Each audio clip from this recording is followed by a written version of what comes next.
మరియు రంగాలయ వైద్య కళాశాలలో సెక్యూరిటీ సేవలందిస్తున్న కార్మికులకు ప్రభుత్వ ఉత్తర్వుల ప్రకారం జీతాలు పెంచాలని, క్యాజువల్ లీవులు అమలు చేయాలని, అక్రమంగా విధులకు దూరం చేసిన గార్డ్స్ ని డ్యూటీలో తీసుకురావాలని డిమాండ్ చేస్తూ సిఐటియు ఆధ్వర్యంలో జీజీహెచ్ సెక్యూరిటీ కార్యాలయం వద్ద మార్చి 25న ప్రారంభమైన రిలే నిరాహార దీక్షలు 23వ రోజుకు చేరుకుంది. భవన నిర్మాణ కార్మిక సంఘం నాయకుడు మట్ట హరినాథ్, పోర్ట్ యూనియన్ నాయకుడు ఆవుల కాశీ దీక్షలను ప్రారంభించారు. ఈ సందర్భంగా యూనియన్ అధ్యక్షులు లంకే ధర్మ మాట్లాడుతూ జీజీహెచ్ లో గత 20 సంవత్సరాలుగా సెక్యూరిటీ కాంట్రాక్ట్ పద్ధతిలో నడుస్తుందన్నారు. కార్తికేయ సెక్యూరిటీ సర్వీసెస్ సంస్థ వారు సిఐటియు అనుబంధ సంస్థలను 5గురిని విధులకు దూరం చేశారన్నారు. 23 రోజులుగా రిలే నిరాహార దీక్ష చేస్తున్నామన్నారు. అధికారులు స్పందించి న్యాయం చేయాలని డిమాండ్ చేశారు. సిఐటియు నగర కో కన్వీనర్ పలివిలి వీరబాబు మాట్లాడుతూ శ్రీ కార్తికేయ సెక్యూరిటీ సర్వీసెస్ యాజమాన్యం ఒక్కో సెక్యూరిటీ గార్డు నెల జీతంలో సుమారు 2300 కాజేస్తున్నారని విమర్శించారు. గత చాలా కాలంగా అమలవుతున్న క్యాజువల్ లీవులు కూడా పూర్తిగా రద్దు చేశారన్నారు. దీనిపై విచారించి కార్మికులకు న్యాయం చేయాల్సిన జీజీహెచ్ అధికారులు పట్టించుకోకపోవడం శోచనీయమన్నారు. అదేవిధంగా సెక్యూరిటీ కాంట్రాక్ట్ యాజమాన్యం కూడా కార్మిక శాఖ ఆదేశాలు కూడా అమలు చేయడం లేదన్నారు. ఈ కార్యక్రమంలో సిఐటియు నగర కన్వీనర్ మలకల వెంకటరమణ, జిల్లా కమిటీ సభ్యులు మేడిశెట్టి వెంకటరమణలతో పాటు అప్పన్న, బాలరాజు తదితరులు పాల్గొన్నారు. నమస్కారం. ఈ రోజుకి మన నిరాహార దీక్ష 23వ రోజుకి వచ్చింది. అయినా కూడా అధికారుల నుంచి ఏ స్పందన రాలేదు. అలాగే ఇది వెంటనే స్పందించి మమ్మల్ని 5గురిని కూడా డ్యూటీల్లోకి నిలుపుదల చేసిన వాళ్ళని తీసుకోవాలని కోరుకుంటున్నాం. ఇప్పుడు కూడా గౌరవనీయులైన కలెక్టర్ గారికి స్పందించిన వినతిపత్రం ఇవ్వడం జరిగింది. అలాగే మన సూపరింటెండెంట్ గారికి, హాస్పిటల్ సూపరింటెండెంట్ గారికి, డీసీ గారికి, ఆర్ఎంఓ గారికి కూడా, ఏడీ మేడం కూడా ఇవ్వడం జరిగింది. అయినా కూడా వాళ్ళ దగ్గర నుంచి ఏ స్పందన రాలేదు. ఇలాగ ఎన్ని రోజులు చేయాలనేది అధికారులే తేల్చి చెప్పవలసిన అవసరం ఉంది. ఎందుకనగా 23వ రోజు ఈరోజు 23వ రోజు వచ్చింది. అయినా కూడా ఎటువంటి స్పందన రాలేదు. మాకు జీతాలు పెంచమని అడుగుతున్నాం, క్యాజువల్ లీవులు అడుగుతున్నాం, విధులు నిలుపుదల చేసిన వాళ్ళని విధుల్లోకి తీసుకొని అడుగుతున్నాం. అంతేగాని పెద్ద పెద్ద కోరికలు ఏం కోరట్లేదు. మాకు రావాల్సిన డిమాండ్స్ మాకు రావాల్సినవి ఇవ్వాలని అవి డిమాండ్ చేస్తున్నాం. అర్థం చేసుకోండి. ఇప్పటికైనా 23వ రోజుకి వచ్చింది. ఇలాగ ఎన్ని రోజులు చేయాలనేది అది మీ నిర్ణయం బట్టి ఉంటుంది. మా అందరం దయించి మీరు నిర్ణయం తీసుకోవాలని ఆశిస్తున్నాం. ప్రభుత్వ సామాన్య ఆసుపత్రిలో security contract Shri Karthikeya security services సంస్థ 2025 జూన్ 1 నుంచి నిర్వహిస్తున్నారు. ప్రభుత్వ ఉత్తర్వుల్లో పిఎఫ్, ఈఎస్ఐ కలిపి 18,600 రూపాయలు చెల్లించాలని పేర్కొనబడింది. అయితే కాంట్రాక్ట్ వచ్చినప్పటి నుంచి పిఎఫ్, ఈఎస్ఐ కాకుండా కార్మికులకి 12,099 రూపాయలు మాత్రమే చెల్లిస్తున్నారు. గత చాలా కాలంగా జీజీహెచ్లో వారాంతపు సెలవులతో పాటు నెలకు ఒక క్యాజువల్ లీవ్ అమలు చేశారు అందరి కాంట్రాక్టుల్లో. ఈ సంస్థ వచ్చిన తర్వాత క్యాజువల్ లీవ్ పూర్తిగా రద్దు చేశారు. దీనివల్ల ప్రభుత్వ ఉత్తర్వుల ప్రకారం అందాల్సిన జీతం కానీ, క్యాజువల్ లీవ్ రద్దు చేయడం వల్ల కానీ నెలకి ప్రతి ఒక్క సెక్యూరిటీ గార్డు 2,300 రూపాయలు కోల్పోవడం జరుగుతుంది. ఈ విషయాన్ని గౌరవ సూపరింటెండెంట్ వారికి సిఐటి ఆధ్వర్యంలో తెలియజేయగా మా పరిధిలో ఈ సమస్యలు రావని వారు చెప్పడం జరిగింది. తాజాగా డిప్యూటీ లేబర్ కమిషనర్ వారిని కూడా కలిసి విన్నవించాం. ఒక జాయింట్ మీటింగ్ చేశారు. ఆ జాయింట్ మీటింగ్కి కాంట్రాక్ట్ సంస్థ తరపున ప్రతినిధి, అదేవిధంగా జీజీహెచ్ అడ్మినిస్ట్రేటర్గా ఉన్న డిప్యూటీ కలెక్టర్ శ్రీధర్ గారు కూడా వచ్చారు. డీసీఆర్ గారు స్పష్టంగా చెప్పడం జరిగింది, ఏదైనా వ్యవస్థలో కాంట్రాక్ట్ ఉంటే కాంట్రాక్టర్కి, కార్మికులకి మధ్యన సమస్యలు మొట్టమొదట పరిష్కారం చేయాల్సిన బాధ్యత ఆ ప్రభుత్వ శాఖ అధిపతి స్పష్టంగా చెప్పారు. విధులకు దూరం చేసిన వారిని తక్షణమే విధుల్లోకి తీసుకోవాలని ఆదేశించినా నేటికి అమల్లోకి రాలేదు. కాంట్రాక్ట్ సంస్థ వారిని కోరేది ఒకటే, 23 రోజులుగా జీజీహెచ్ సెక్యూరిటీ కార్యాలయం వద్ద రిలే నిరాహార దీక్ష జరుగుతుంది. ఎన్ని రోజులు నిరాహార దీక్ష చేయడానికైనా సిద్ధం. మీరు దిగి రావాలి, కార్మికులతో చర్చించాలి, జీతాలు పెంచాలి, సెలవులు అమలు చేయాలి, ఒక రాతపూర్వక ఒప్పందం చేసుకుని మన వ్యవస్థ ముందుకు సాగించాలి. దీనిలో ప్రధానమైన బాధ్యత కార్తికేయ సెక్యూరిటీ సర్వీసెస్ యాజమాన్యం వారిదే. సెక్యూరిటీ కాంట్రాక్ట్ని రప్పించాల్సిన బాధ్యత, చర్చించాల్సిన బాధ్యత జీజీహెచ్ అధికారులదే. కాబట్టి జరగబోయే పరిణామాలకి కాంట్రాక్ట్ సంస్థ జీజీహెచ్ అధికారులే బాధ్యత వహించాలి. లేని పక్షంలో సిఐటి ఆధ్వర్యంలో ఈ ఆందోళన మరింత ముందుకు తీసుకుని పోతాం. జరగబోయే పరిణామాలకి కాంట్రాక్ట్ సంస్థ వారే బాధ్యత వహించాలని తెలియజేస్తున్నాం. పార్టీకి, పార్టీ పెద్దలకు విధేయురాలుగా పనిచేస్తానంటూ నూతన రాష్ట్ర కార్యదర్శి వనమాడి సుస్మిత పార్టీ కోసం, రాష్ట్ర ప్రజల శ్రేయస్సు కోసం అహర్నిశలో పనిచేస్తున్న నాకు రాష్ట్ర కార్యదర్శిగా పదవిని ఇవ్వడం పట్ల వనమాడి సుస్మిత శంకర్ ఆనందాన్ని వ్యక్తం చేశారు. ఈ సందర్భంగా మీడియాతో ఆమె మాట్లాడుతూ గత 3 శతాబ్దాలుగా తెలుగుదేశం పార్టీకి తన విజయాలను అందించిన మా కుటుంబంలో ఇప్పుడు తనకు రాష్ట్ర స్థాయిలో ఉన్నత పదవిని అందించినందుకు ముఖ్యమంత్రి చంద్రబాబు నాయుడు, యువనేత మంత్రివర్యులు నారా లోకేష్ కు, రాజ్యసభ సభ్యులు సోనా సతీష్ బాబుకి, కాకినాడ శాసనసభ్యులు వనమాడి కొండబాబుకి, వనమాడి సత్యనారాయణకు ప్రత్యేక ధన్యవాదాలు తెలియజేశారు. అలాగే పార్టీకి విధేయురాలుగా ఉంటూ పార్టీ ప్రతిష్టకు ఎటువంటి ఆటంకము కలిగించకుండా ప్రవర్తిస్తానని హామీ ఇచ్చారు. అందరికీ నమస్కారం. నేను వనమాడి సుస్మిత ఉమాశంకర్ని. తెలుగుదేశం పార్టీ స్టేట్ కార్యదర్శిగా నియమించబడ్డాను.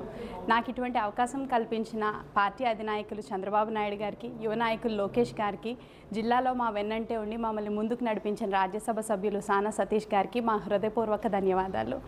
కాకినాడ సిటీ ఎమ్మెల్యే గారికి, వనమాడి సత్యనారాయణ గారికి, ఇంకా వనమాడి అభిమానులందరికీ కూడా కృతజ్ఞతలు. నాకు ఇటువంటి అవకాశం కల్పించి నా మీద ఇంత బాధ్యత పెట్టినందుకు నేను ఈ పదవికి అహర్నిశలు కష్టపడి పార్టీ బలోపేతానికి కృషి చేస్తాను.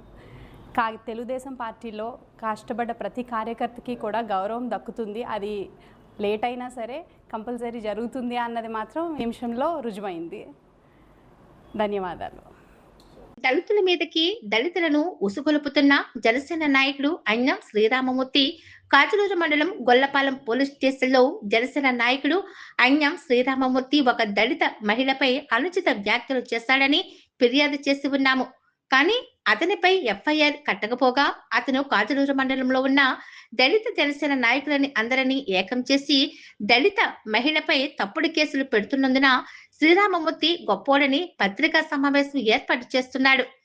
దళితులపై దళితులనే ఉసిగొల్పే ప్రయత్నం చేస్తా ఉన్నాడు. కాబట్టి దళిత మహిళలను కులం పేరుతో దూషించిన అన్నం శ్రీరామమూర్తిపై ఎస్సీ ఎస్టీ కేసు నమోదు చేసి అతన్ని జనసేన పార్టీ నుంచి సస్పెండ్ చేయాలని ప్రజా సంఘాలు, దళిత సంఘాల నుంచి మేము డిమాండ్ చేస్తూ ఉన్నాం. లేని పక్షంలో కూటమి ప్రభుత్వానికి దళితులు తిరగబడితే ఎలా ఉంటది అనేది మీకు చూపిస్తామంటూ ఎద్దేవా చేశారు. అన్యాయం జరిగిన ఎస్సీ కులానికి అన్యాయం జరిగిన ఆ బిడ్డలు వదిలేసేసి వీళ్ళు ప్రెస్ మీట్ పెట్టడం చూసాం మేము. దానికి మేము చాలా బాధ కలిగి ఏంటి వీళ్ళు ప్రెస్ మీట్ పెట్టడం ఏంటి, ఇప్పుడు నిన్నే కదా ముందుగానే స్టేజీలు ఎక్కేసేసి అంబేద్కర్ గురించి అలాగా దండలేసి పూజ చేసి అన్నీ చేశారు. వెంటనే వెళ్ళిపోయి ఒక అగ్రకుల నాయకులు గుళ్ళో వెళ్ళిపోయి వాడు ఏదో చెప్తే వాడి మాటలు వినేసేసి ప్రెస్ మీట్ పెట్టడం అది కరెక్ట్ కాదు. మరి వీళ్ళు ఏం చేశారు? ఎస్సీ నాయకులారా మీరు అడుగుతున్నాను, కూటమి నాయకుల్లో ఉన్న ఎస్సీ నాయకులను అడుగుతున్నాను నేను. మొన్న పెట్టాడు కదా దొంగ కేసు పెట్టారు, ఎవరి మీద? సేమ్ అదే క్యాస్ట్ మీద దొంగ కేసు పెట్టారు. దాని గురించి ఎందుకు మేము ప్రశ్నించలేదు? ఒక ఆడబిడ్డకి అన్యాయం జరిగింది, మేము ఎంక్వైరీ చేసాం. ఆ బిడ్డకి ఏమైతే జరిగిందో ఈయన ఒక్కడే కాదు, అన్యం శ్రీరామమూర్తి ఒక్కడే కాదు, ఇంకొక ఆయన ఉన్నాడు అసలైంది. ఇటు వ్యక్తిగతంగా ఆడోళ్ళని ఎలాంటి మాట్లాడాడో ఎవిడెన్స్ అన్న మా దగ్గర ఉన్నాయి. ఇది మాటికి కేసు కట్టకపోతే మేము పార్టీ పరంగా మా పెద్ద నాయకులు ఎస్సీ నాయకులు ఉన్నాము, మేము మా నాయకులతో మాట్లాడుకుని ఇది మా తరఫున రాష్ట్ర లెవెల్లో తీసుకెళ్తాం. మేమంతా పూర్తి మద్దతుగా మా నాయకులకి మరి పూర్వక జేబీని తెలియజేస్తున్నాను. గత 4 రోజుల క్రితం గొల్లపాలెం పోలీస్ స్టేషన్లోని సన్నపు లక్ష్మి అలాగే నాగవేణి అనే అమ్మాయి ఇద్దరు కలిపి ఇక్కడ కేసు పెట్టడం జరిగింది. వాళ్ళని దూషించారని, తిట్టారని, దౌర్జన్యంగా చేశారని చెప్పేసి చెప్పడం వల్ల మేము నాయకులందరూ రావడం జరిగింది. ఈ రోజుకి 4 రోజులైనా సరే కేసు ఇప్పటివరకు కట్టలేదు. ఉదయం కలెక్టరేట్ కోర్టు హాల్లో గర్భస్థ పిండ లింగ నిర్ధారణ వెల్లడి నిషేధ చట్టం అమలుపై జిల్లా స్థాయి సమీక్షా కమిటీ సమావేశం జిల్లా కలెక్టర్ అధ్యక్షతన నిర్వహించారు. ఈ సమావేశంలో జిల్లాలో కొత్తగా 2 అల్ట్రాసౌండ్ స్కానింగ్ సెంటర్ రిజిస్ట్రేషన్ కు 8 స్కానింగ్ సెంటర్ రిజిస్ట్రేషన్ల రెన్యువల్ కొరకు అందిన దరఖాస్తులను కమిటీ పరిశీలించి ఆమోదం జారీ చేసింది. అలాగే స్కానింగ్ సెంటర్లో మెషిన్లు, ఉద్యోగులు పేర్లు మార్పులు మూసివేతకు అనుమతి కోరుతూ అందిన మరో 8 దరఖాస్తులను ఆమోదించింది. అల్ట్రాసౌండ్ స్కానింగ్ సెంటర్ పై నిఘా కొరకు రహస్య డెకాయ్ ఆపరేషన్ నిర్వహణ ఇతర కంటింజెంట్ ఖర్చుల నిమిత్తం జరిగిన వ్యయాన్ని కమిటీ ఆమోదించింది. ఈ సందర్భంగా జిల్లా కలెక్టర్ మాట్లాడుతూ ఆడబిడ్డల పట్ల సమాజంలో నెలకొన్న వివక్ష కారణంగా శిశు జననాలలో మగబిడ్డల ఎంపిక కొరకు స్కానింగ్ పరీక్షలు దుర్వినియోగం కాకుండా అల్ట్రాసౌండ్ స్కానింగ్ సెంటర్లపై గట్టి నిఘా కొనసాగించాలని ఆదేశించారు. పిండ ఆరోగ్య పరిశీలన పరిరక్షణకు అనుమతించిన వైద్య పరికరాలను లింగ నిర్ధారణ వెల్లడికి దుర్వినియోగం చేసే వారిపై చట్ట ప్రకారం కఠిన చర్యలు చేపట్టాలన్నారు. ఇందులో భాగంగా అనుమానిత స్కానింగ్ సెంటర్లపై డెకాయ్ ఆపరేషన్ నిర్వహించి చట్టాలను ఉల్లంఘించిన వారిపై కఠిన చర్యలు చేపట్టాలన్నారు. జనాభాలో ప్రతి 1000కి మహిళ నిష్పత్తి జాతీయ స్థాయిలో 991 గాను, రాష్ట్రంలో 943 గాను ఉండగా కాకినాడ జిల్లాలో 969గా ఉందన్నారు. జిల్లా సగటు కంటే తక్కువ సంఖ్యలో మహిళా జనాభా ఉన్న పిహెచ్సిల పరిధిలో ప్రాంతాలపై ప్రత్యేక దృష్టి సారించి కారణాలను విశ్లేషించాలన్నారు.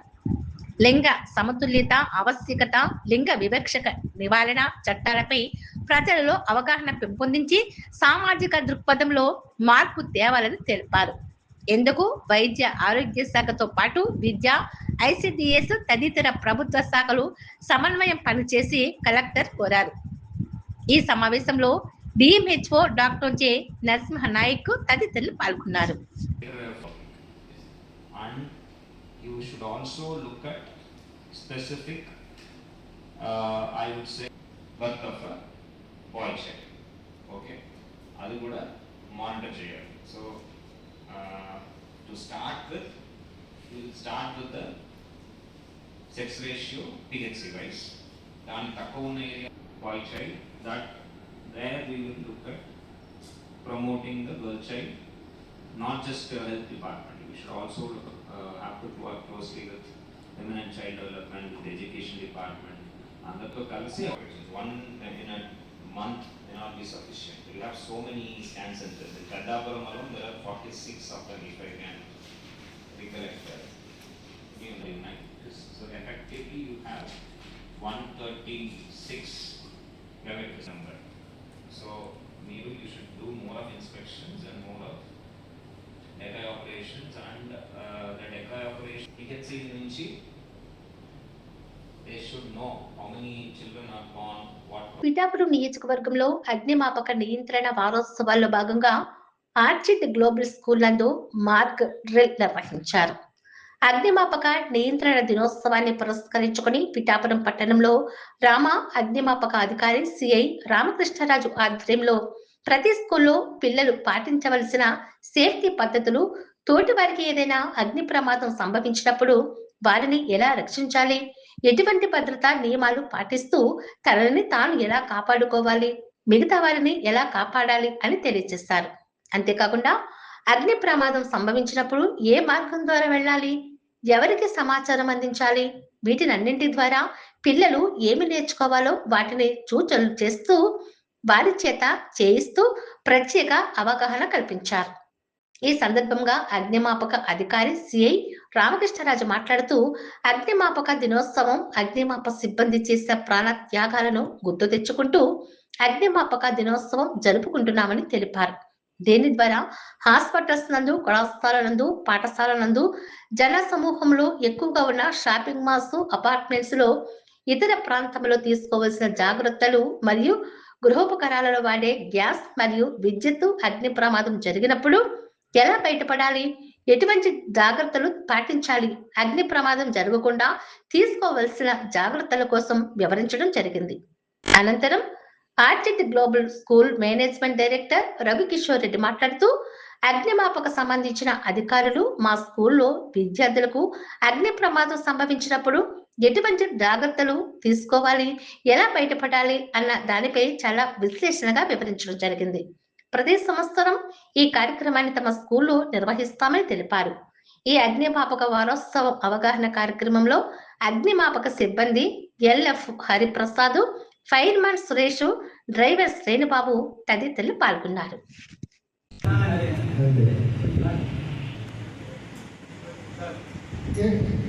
This is called toe drag method.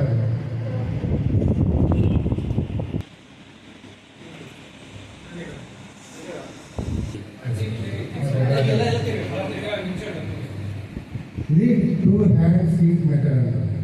ఓకేనా? తర్వాత 3 hand seat method. Triangle form అవుతుంది. చిన్నవి కాబట్టి చేతులు సరిగా ఉంటాయి. మనం కనబడితే కరెక్ట్ ట్రయాంగిల్ అనేది మధ్యలో కనబడుతుంది. ఓకే, దీని మీద ఆ సీట్ అనేది పెట్టడం జరుగుతుంది. ఆ bike right leg injury. So ఈ కాల్తో రైట్ లెగ్ అనేది పట్టుకోవాలన్నమాట.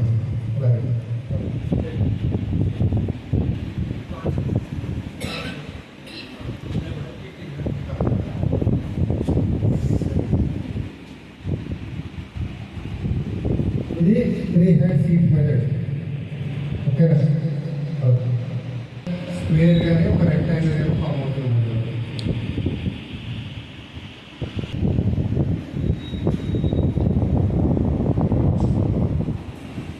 ఇది 4 hand seat method.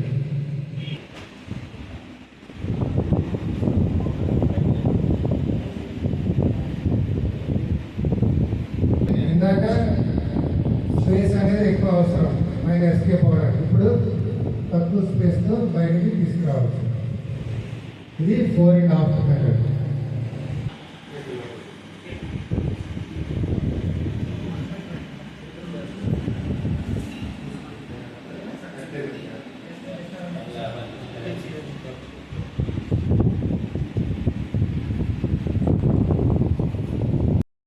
ఈ డెత్ కంటే కూడా స్మోక్ వల్ల ఎక్కువ డెత్ జరుగుతుంది. ఓకేనా? ఫైర్ దాని తాలూకా ఇంజురీస్, బర్నింగ్ ఇంజురీస్ వల్ల తక్కువ డెత్ జరుగుతుంది.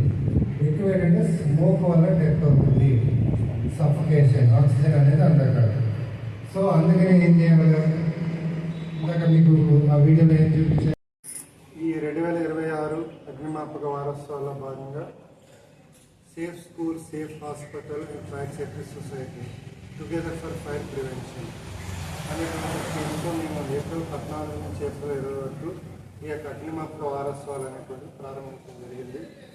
ఏప్రిల్ 14వ తేదీన ఏదైతే విధి నిర్వహణలో ప్రాణాలు అర్పించినటువంటి మా అగ్నిమాపక సిబ్బంది యొక్క జ్ఞాపకార్థం వారికి నివాళులర్పించి మేము ఈ ప్రోగ్రామ్ అనేది ఇలా స్టార్ట్ చేయడం జరిగింది. మా ఉన్నతాధికారుల యొక్క పర్యవేక్షణలో మేము ప్రతిరోజు డిఫరెంట్ ప్రిన్సెస్లో మేము మాక్ డ్రిల్స్ కానీ అవేర్నెస్ ప్రోగ్రామ్స్ అనేది కండక్ట్ చేస్తూ ఏప్రిల్ 28 వరకు కండక్ట్ చేయడం జరుగుతుంది. ఇందులో భాగంగా ఏప్రిల్ 15వ తేదీ రోజు ఏదైతే మనకి ఈ పబ్లిక్ గ్యాదరింగ్ ఎక్కువ ఉన్నటువంటి ఈ షాపింగ్ మాల్స్ కానీ, cinema theatres, bus stand, railway stations ఇలాంటి ప్రిన్సెస్లో మేము ఈ అవేర్నెస్ ప్రోగ్రామ్స్ తర్వాత మాక్ డ్రిల్స్ కండక్ట్ చేయడం జరిగింది. నిన్నటి రోజున ఏప్రిల్ 16వ తేదీన మేము రెసిడెన్షియల్ అపార్ట్మెంట్స్లో ముందు ఈ ప్రోగ్రామ్స్ అనేది కండక్ట్ చేశాము. ఈ ఏప్రిల్ 17 ఈ రోజున ఎడ్యుకేషనల్ ఇన్స్టిట్యూషన్స్, స్కూల్స్, కాలేజెస్ ఇలాంటి ప్రిన్సెస్లో ఈ ప్రోగ్రామ్ అనేది కండక్ట్ చేయడం జరుగుతుంది.